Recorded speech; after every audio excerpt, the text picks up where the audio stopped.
साथ संगत जी बड़े प्यार और सत्कार से कहना जी, धन्य निरंकार जी। साथ संगत जी, राजी हैं उसी में जिसमें तेरी रजा है, यूं भी वाह वाह है और यूं भी वाह वाह है। एक देश में एक महात्मा रहता था। वो बड़ के पेड़ के नीचे पड़ा पड़ा ही दिन और रात काटता रहता था। वो हर समय हंसता मुस्कुराता रहता।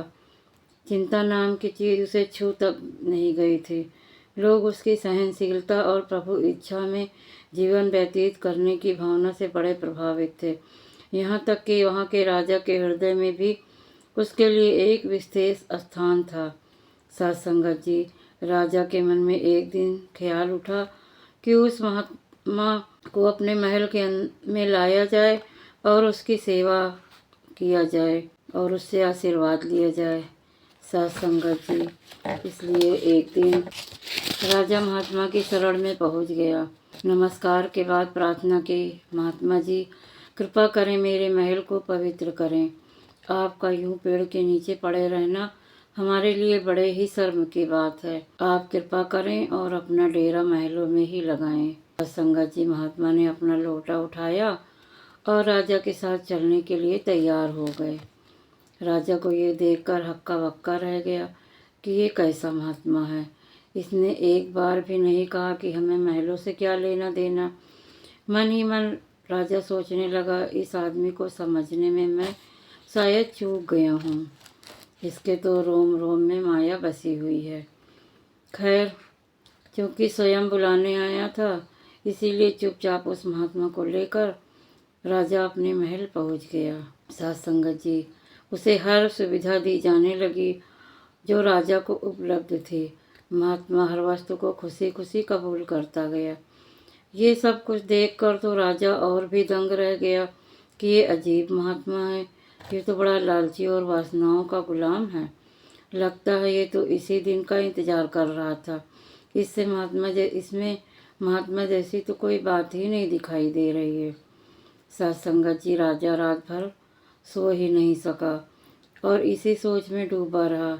लेकिन महात्मा गहरी नींद में सो गए। जब सुबह हुई तो राजा महात्मा की सेवा में उपस्थित हो गया। जाते ही राजा ने प्रश्न किया, मुझे समझ नहीं आया कि आप कैसे महात्मा हैं। मुझे तो ऐसे लग रहा है कि जैसे आप फकीरी बरसों से इसी क्षण की प्रतीक्षा में कर रहे थे। अपनी बात को जारी रखते हुए राजा ने कहा, कल तक तो मुझ में और आप में जमीन आसमान का अंतर था। मैं भोगी था और आप निर्लिप्त भाव से जीवन जीने वाले योगी थे। लेकिन आज आप में और मुझ में कोई अंतर नहीं है। मैं भी भोगी हूँ और आप भी। साथ संगत जी, महात्मा राजा की बातों को सुनकर बहुत जोर से हंसने लगा। फिर वो अपना लोटा उठाकर बाहर की तरफ चल पड़ा और राजा से भी कहा, शंका का समाधान चाहते हो तो मेरे पीछे आ जाओ। साथ संगत जी, महात्मा आगे आगे चलने लगा और राजा उसके पीछे पीछे। जब वे काफ़ी दूर तक निकल गए तो राजा ने कहा, महाराज महल से तो काफ़ी दूर आ गए हैं, दोपहर का समय भी हो गया है। आप मेरी शंका का समाधान करें ताकि मैं अपने महलों में वापस लौट सकूं। साथ संगत जी, महात्मा ने मुस्कुराते हुए कहा, थोड़ा और आगे चलिए, मैं आपकी शंका का निवारण जरूर कर दूंगा। आखिर चलते चलते शाम हो गई। राजा की सहन शक्ति दम तोड़ने लगी। राजा ने चिल्लाकर पूछा, आप मेरी शंका का निवारण करना चाहते हैं या नहीं। साथ संगत जी, महात्मा ने फिर बड़े ही सहज भाव से कहा, आगे बढ़ते रहिए, इसी में आपकी शंका का समाधान है। इसलिए मेरे साथ साथ आगे आगे मार्ग पर चलते आइए। साथ संगत जी, राजा रह नहीं सका और क्रोध भरे स्वर में बोला, मैं आपके साथ कैसे चल सकता हूँ। पीछे मेरा महल है, मेरे बाल बच्चे हैं, मेरा राज्य है। साथ संगत जी, महात्मा रुक गया और बड़े शांत भाव से उसने कहना शुरू किया, राजन, जब दातार प्रभु ने मुझसे कहा कि मैं एक वृक्ष के नीचे दिन गुजारूं तो मैंने उसी में खुशी अनुभव किया। और कल रात दातार प्रभु ने मुझे राजमहल की सुख सुविधाएं बख्शी तो मैंने उन सबको भी सहर्ष उपकार किया, क्योंकि दातार प्रभु जो भी प्रदान करे उसका आनंद लेना ही हमारा कर्तव्य है। तुम देख ही रहे हो कि आज मेरे प्रीतम ने फिर मुझसे चाहा कि मैं महलों से दूर कहीं चला जाऊं, तो मैं अपनी प्रसन्नता से बड़ी दूर बढ़ता चला जा रहा हूँ। लेकिन तुम अपने अंदर झांक कर देखो कि क्या तुम इसे प्रसन्नता के साथ स्वीकार कर पाए? क्या तुम महलों से दूर रहकर भी वैसी ही प्रसन्नता का अनुभव कर पा रहे हो?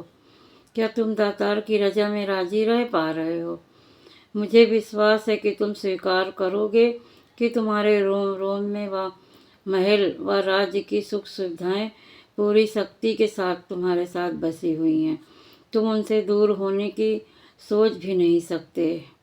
साथ संगत जी, ये कहकर वो महात्मा आगे की ओर पग भरने को ही था कि राजा उसके चरणों में गिर पड़ा। साथ संगत जी, फिर महात्मा से सत्य का ज्ञान प्राप्त कर राजा ने अपने कर्तव्यों का अनासक्त भाव से निभाने के लिए खुशी खुशी अपने महलों की ओर चल पड़ा। साथ संगत जी, आनंद का खजाना इसी में ही छुपा है। राजी हैं हम तेरी रजा में, जिसमें तेरी रजा है, यूं भी वाह वाह है और यूं भी वाह वाह है। साथ संगत जी, कहानी बहुत छोटी सी होती है, क्योंकि हमें बहुत कुछ सिखा के जाती है। जैसे कि ये स्टोरी आपको अच्छी लगी हो तो लाइक कीजिएगा, शेयर कीजिएगा, कमेंट कीजिएगा, और ऐसे ही सुंदर सुंदर कहानियाँ सुनने के लिए दासी के चैनल को सब्सक्राइब भी कीजिएगा। आपके लाइक और कमेंट दासी को आगे के लिए प्रोत्साहित करते हैं। साथ संगत जी, बड़े प्यार और सत्कार से कहना जी, धन्य निरंकार जी।